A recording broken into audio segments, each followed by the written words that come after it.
bagi UMKM ya nggak pede ya, kita harus pede bahwa barang kita itu masih laku dijual, dan coba aja tuh pasar digital, pasar marketplace, e-commerce, lalu media sosial itu semua harus dicoba semuanya.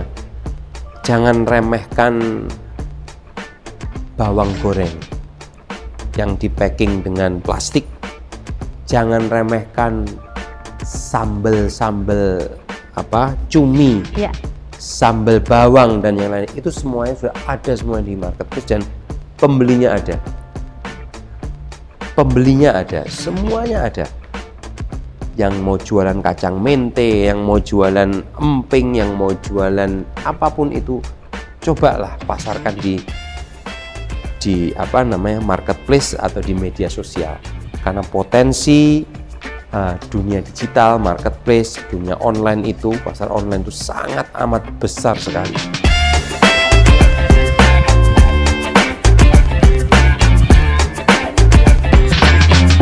Halo Empower, kembali lagi bersama saya Yuri Sabrina di podcast Suara Rakyat. Nah, kebetulan di sesi kali ini atau episode kali ini kita akan ngobrolin tentang yang namanya UMKM naik kelas gitu.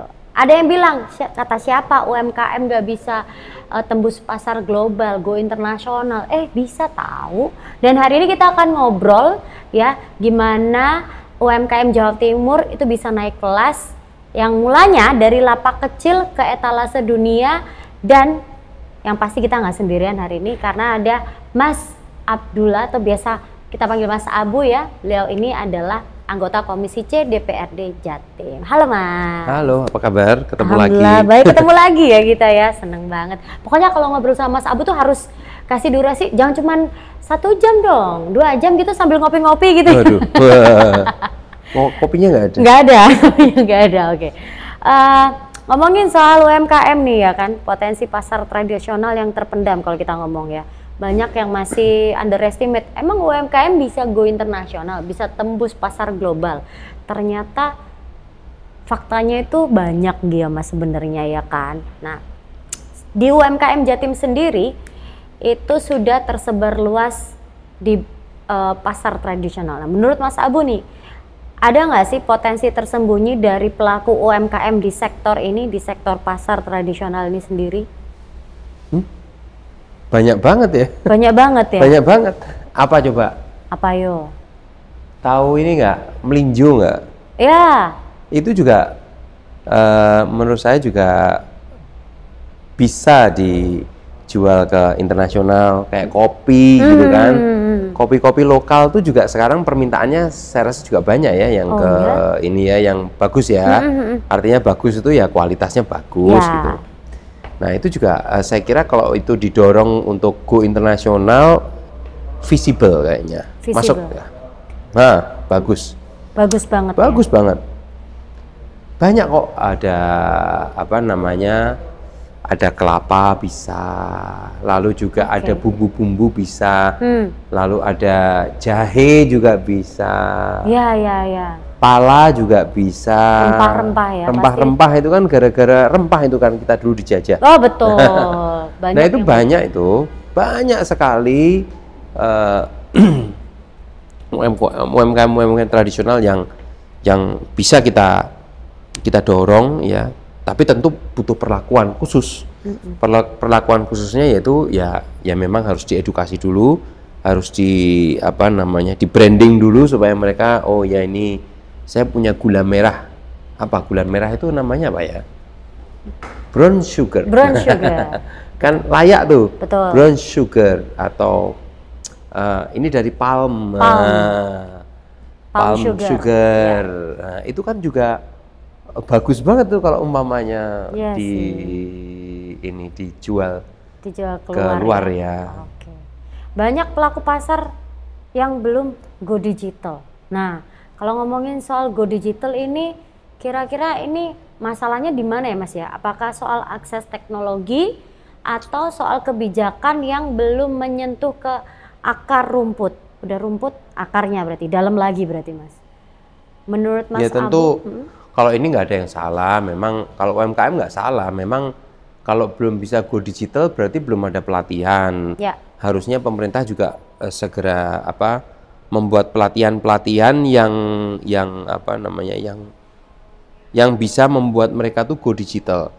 Contoh, mereka diajarkan untuk mengemas yang bagus, namanya apa ya, honey season. Oh, oke. Madu mongso. Oh, Nah, ya kan? madu mongso. Madu mongso. Madu mongso tuh enak. Tapi packagingnya kan biasanya kan berminyak semuanya kalau kita makan gitu iya, kan. Betul. Nah, atau rengginang gitu kira gitu ya.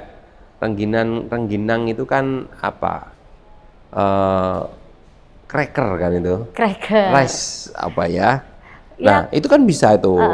Itu bisa dikemas dulu, diajarkan dulu gitu kan. Sama kayak zaman dulu bakpia itu kan Jogja gitu kan. Sekarang udah dikembangkan.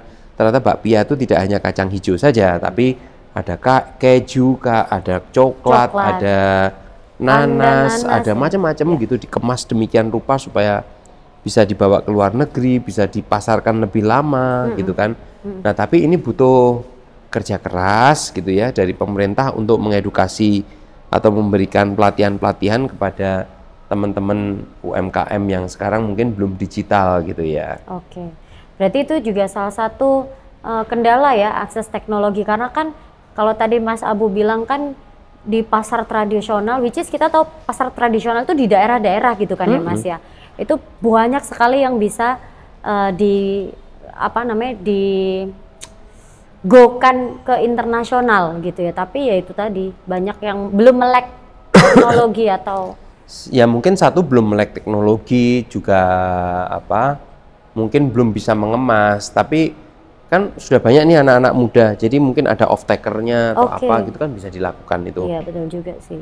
Itu bisa dan sekarang anak-anak muda itu banyak yang melakukan hal itu gitu kan, umpamanya buah-buah yang musiman gitu ya, sekarang dikemas dulu, dimasukin freezer dulu gitu kan. Ketika nanti tidak musim, itu bisa disajikan atau mungkin bisa dijadikan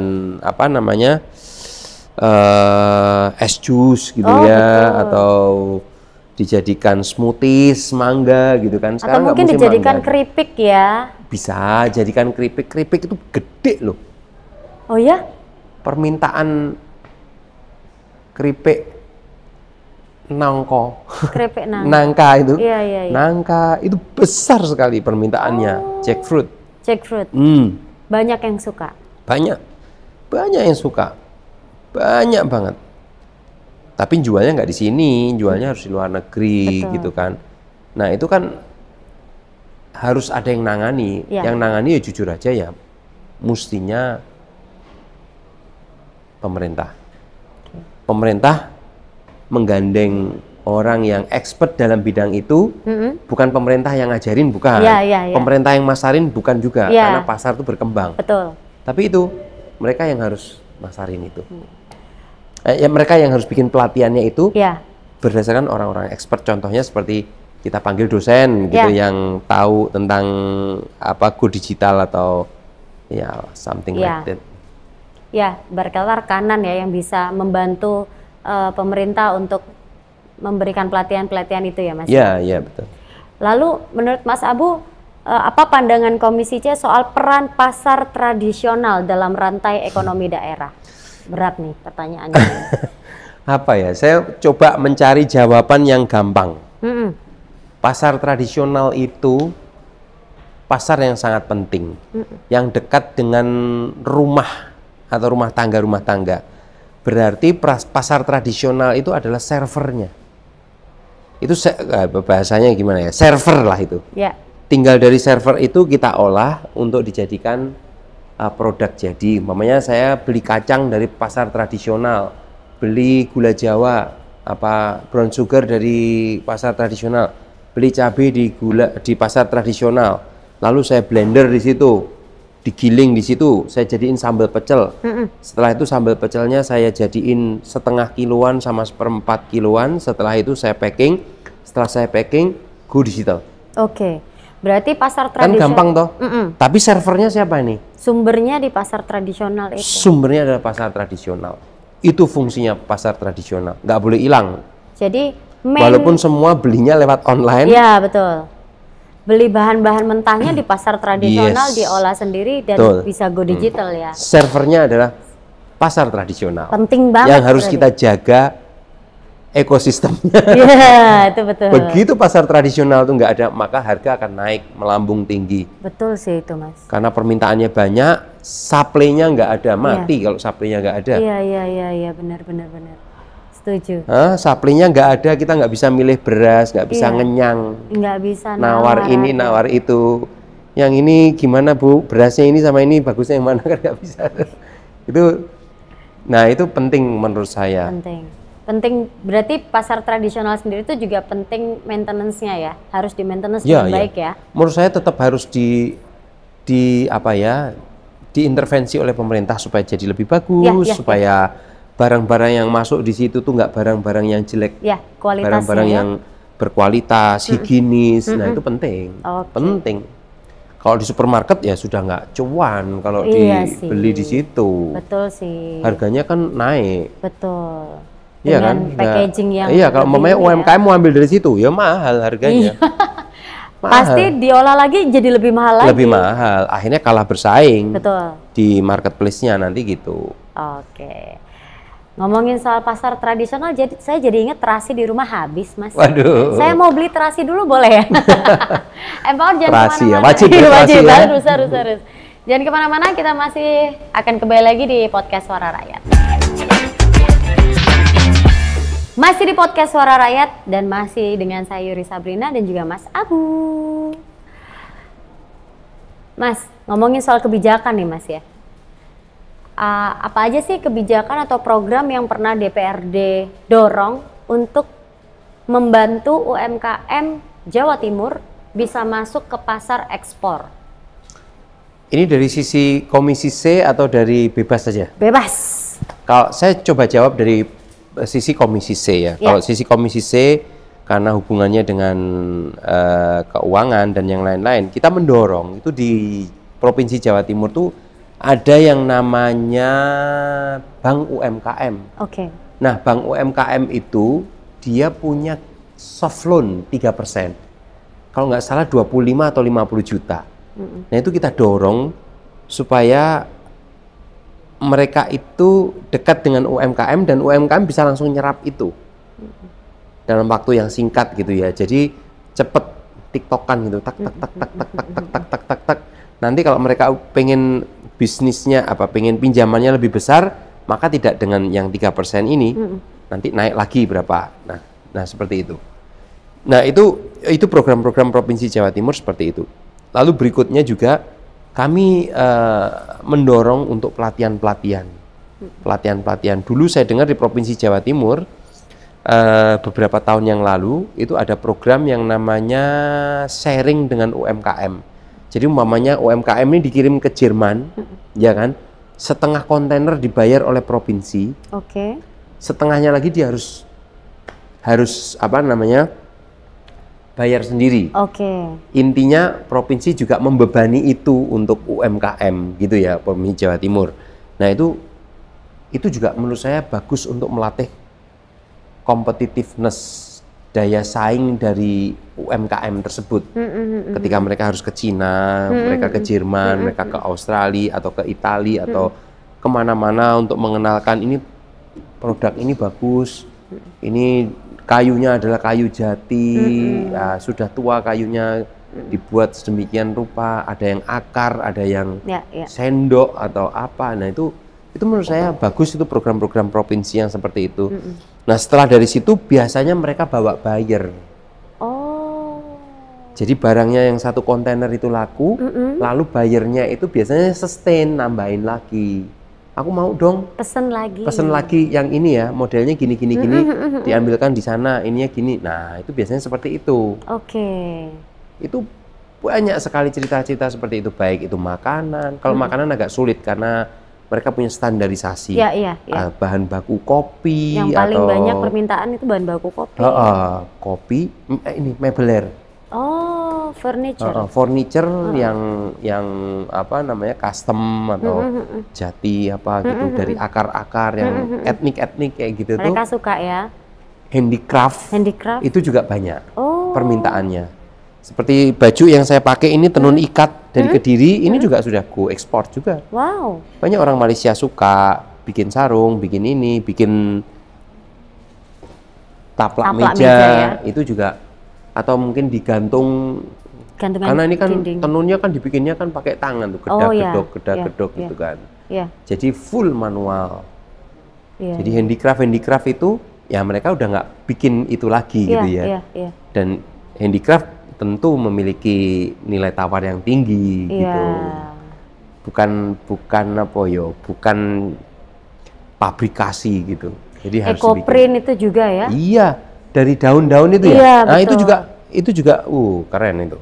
Bagus sih. Bagus. Betul. Apalagi kalau pewarnanya adalah pewarna nabati, namanya? Pewarna apa ya kalau indigo vera tuh, pewarna alami. Nah, indigo, pakai indigo vera, ada pakai daun apa, warna coklat, warna ungu, nah itu bagus loh itu.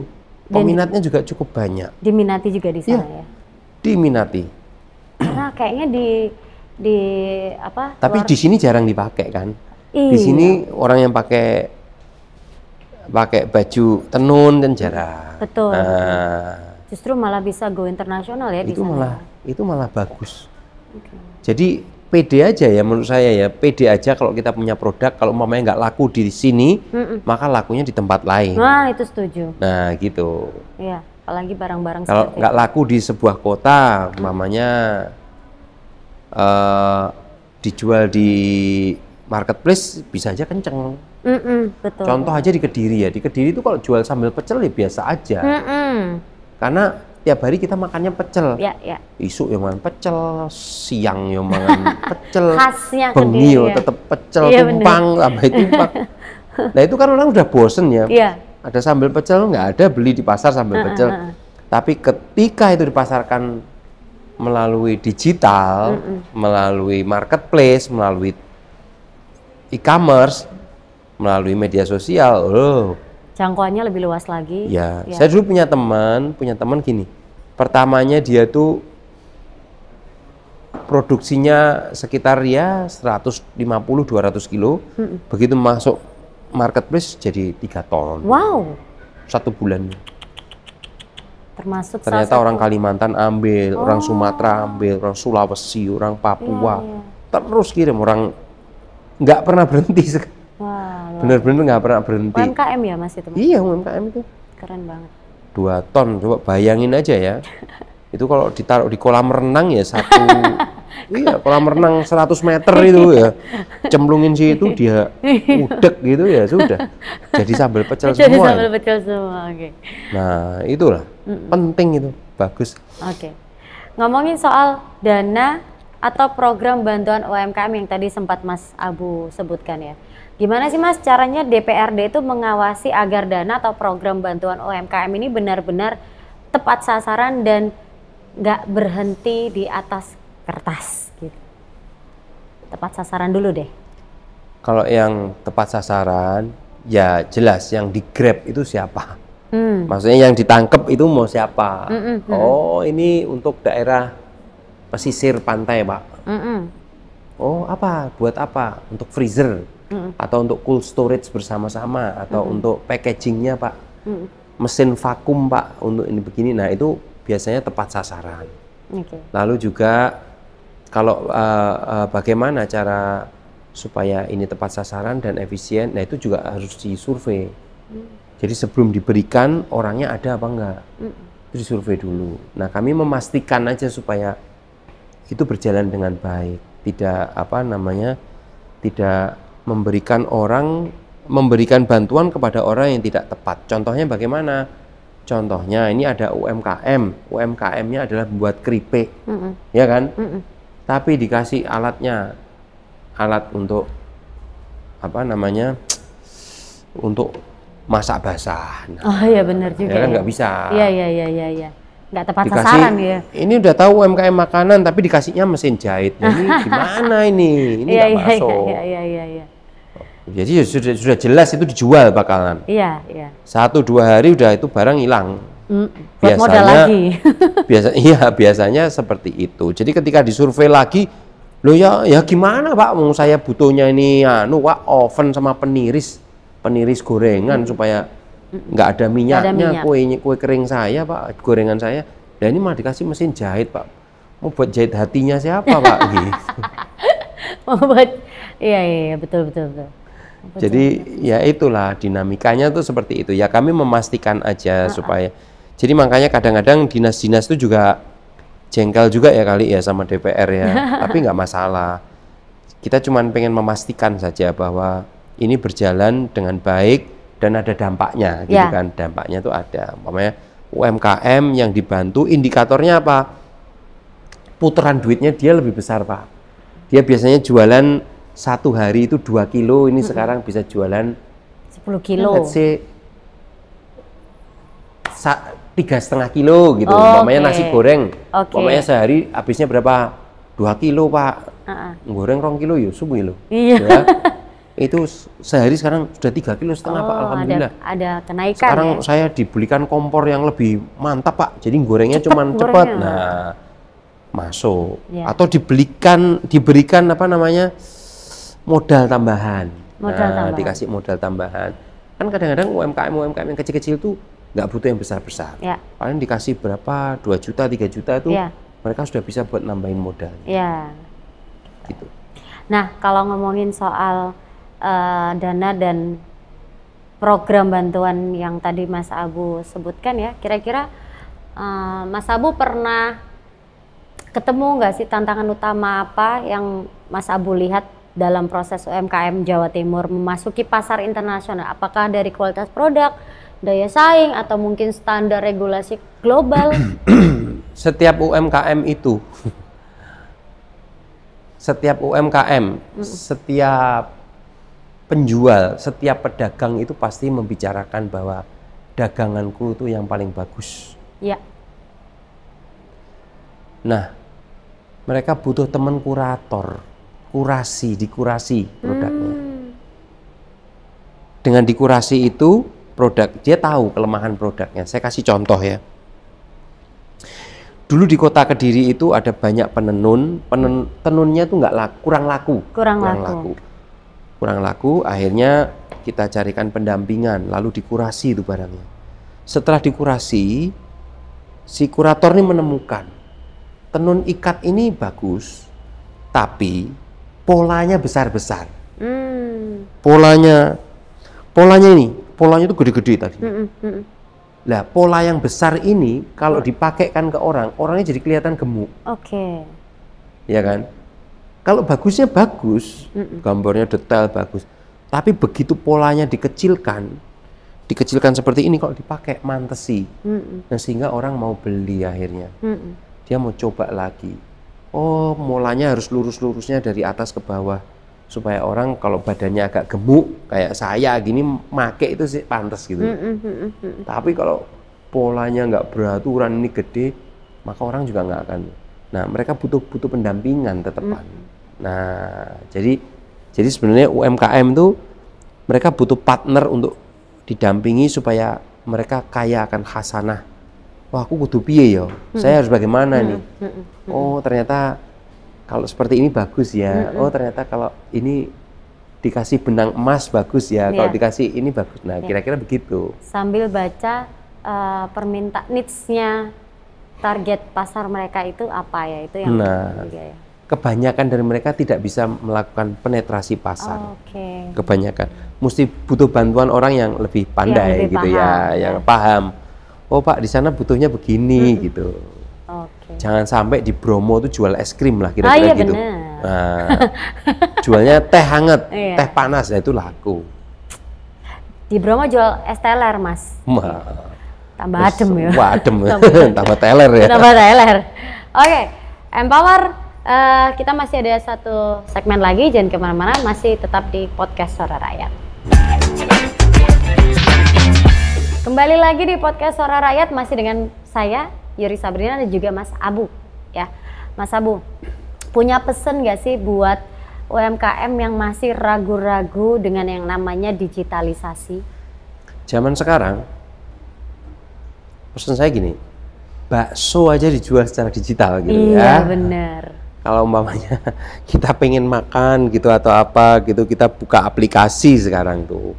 Oh, ini baksonya take away gitu. Di apa namanya? Saya sebut merek nggak apa ya, GoFood atau Grab atau Shopee Food atau apa lah, itu contohnya. Bakso aja udah digitalisasi. Kenapa sego pecel, sego kerawu, yang lainnya itu tidak? Ya mesti masuk. Mesti masuk. Jadi sekarang ya tidak penting-penting amat umpamanya kita punya toko di tempat yang strategis, itu sebenarnya sudah nggak penting. Karena sudah bisa dilakukan penjualan Karena dari pangsa manapun pasar ya. digital itu gedenya luar biasa. Gede banget. Semua pindah ke sana. Semua pindah ke sana. Jadi yang belum, jangan ragu-ragu belajar digitalisasi dari sekarang. Nggak ada kata terlambat. Ya. Nggak ada kata terlambat. Sampean punya apa? Spray, atau sampean bisa bikin korden, atau sampean bisa bikin hiasan apa? Segera didigitalisasi. Segera dipasarkan lewat dunia digital. Gitu. Penting sekali itu. Oh, penting sekarang ya. Kerudung aja juga. Oh iya. Live streaming jualan jilbab. Iya. Ya kan, Mas? Teman saya itu beli popok aja lewat. Beli sabun, beli popok, cari yang gratis ongkir. Iya benar. Harganya murah, itu bisa, itu bisa sekali. Tinggal mau apa enggak ya? Ya mau apa enggak. Mas, DPRD punya rencana kerja sama lintas sektor nggak sih? Misalnya kayak startup lokal atau kampus untuk mempercepat transformasi digital UMKM ke depannya Ya. mungkin. Menurut saya ini peluang yang sangat cepat apabila sangat baik ya, apabila kita bisa bergandeng tangan ya. Baik itu dengan pemilik aplikasi ya, umpamanya pemilik aplikasi, lalu kampus, lalu juga apa namanya selebgram ya. Selebgram, influencer itu juga mereka mesti ngasih edukasi kepada UMKM. Harus tuh. Oh, jangan pakainya yang gini karena trennya begini. Betul. Tren warnanya begini. Oh, lagu tuh efeknya akan seperti ini menggunakan lagu ini. Nah, itu harus ada kolaps menurut saya.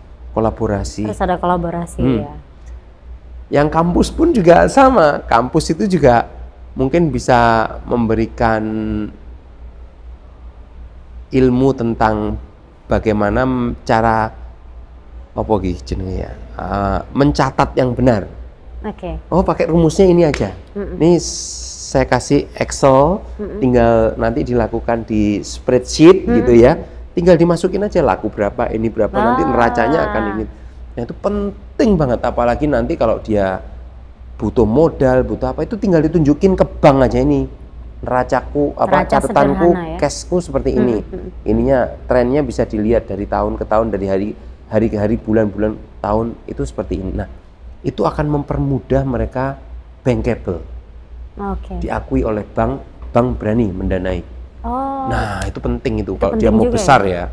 Kalau dia mau besar, tapi kalau dia sudah besar ya gampang.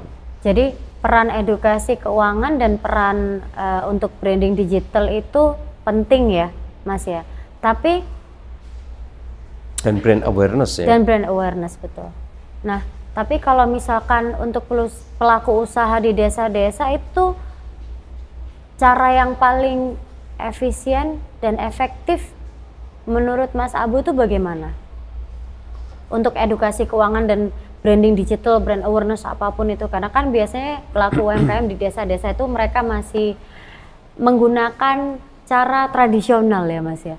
Kadang-kadang agak susah karena terkendala dari itu tadi, mungkin internet belum masuk atau mungkin handphonenya masuk. Udah kok internet sudah masuk kemana-mana ya? Sudah masuk, saya yakin sudah masuk. Cuman ya mungkin dia harus geser sedikit pakai HP ya sekarang ya, gitu. Betul.